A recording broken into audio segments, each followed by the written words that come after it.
పుట్టించలేదు. భక్తిహీనుడు ఆశీర్వదనం కొరకైతే, మరి ప్రతి వస్తువు దాని పని నిమిత్తం అయితే, మరి నువ్వు నేను ఎందుకు పుట్టించబడ్డామంటే దేవుని మహిమ కొరకు. చెప్పండి, కూడా స్తోత్రం చెప్పండి. కానీ దేవుడు మహిమ పొందే జీవితాలు మనకు ఉన్నాయా? పాస్టర్ గారు, ఒక ప్రశ్న. ఈ కర్రలాగా అవ్వాలంటే ఏం చేయాలి పాస్టర్ గారు? ఈ కర్రను దేవుడు వాడుకున్నట్టుగా నన్ను కూడా వాడుకోవాలనుకుంటున్నాను వాడి చేతులు ఎత్తండి. ఈ కర్రను ఉపయోగించుకున్న దేవుడు నన్ను కూడా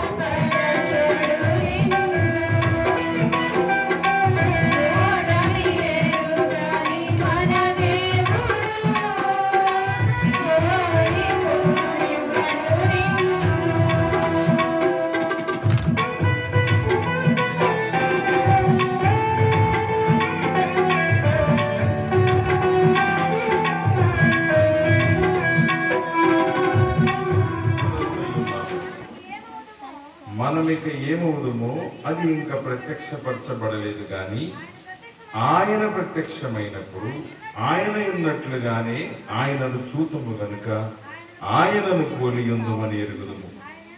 ఆయన యందు ఈ నిరీక్షణ పెట్టుకొని ప్రతివాడు ఆయన పవిత్రుడై ఉన్నట్లుగా తన్ను పవిత్రపరచుకును. పాపము చేయి ప్రతివాడును ఆజ్ఞాతిక్రమించును.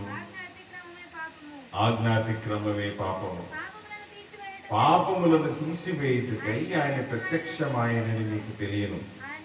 ఆయన యందు పాపమేమీ లేదు. ఆయన యందు నిలిచిండు వాడెవడును பாபము చేయడు. பாபము செய்ய நீ அறியாத எட்டாத பெரிய காரியங்களை கர்த்தர் தேவனோடு செய்ய போகிறார். எத்தனை பேர் நம்புறீங்க? எத்தனை பேர் நம்புறீங்க? இந்த இரவுல சிலருடைய வாழ்க்கையில தேவன் அந்த அற்புதங்களை செய்ய போகிறார். ఈ రోజు రాత్రి మీ జీవితంలో అద్భుతాలు చేస్తారని ఎంత இந்த இரவுல கர்த்தருடைய பெரிய கரம் பார்க்க போறீங்க. ఈ యొక్క రాత్రి దేవుని యొక్క గొప్ప కార్యాలు మీరు చూస్తారు. நீ யோசிக்க முடியாத சில செய்திகள் வரப்போகுது. గ్రహింపలేని గొప్ప కార్యాలు. நீ யோசிக்க முடியாத சில செய்திகள் வரப்போகுது.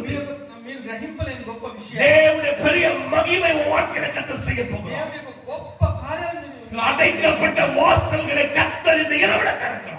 అణిగిపోయిన నీ జీవితాల్ని దేవుడు విడుదల చేయబోతున్నాడు. அவருடைய பெரிய மகிமை இந்த இரவுல வந்திருக்கிறது. దేవుని యొక్క అధికమైన మహిమ அவர் நடுவுல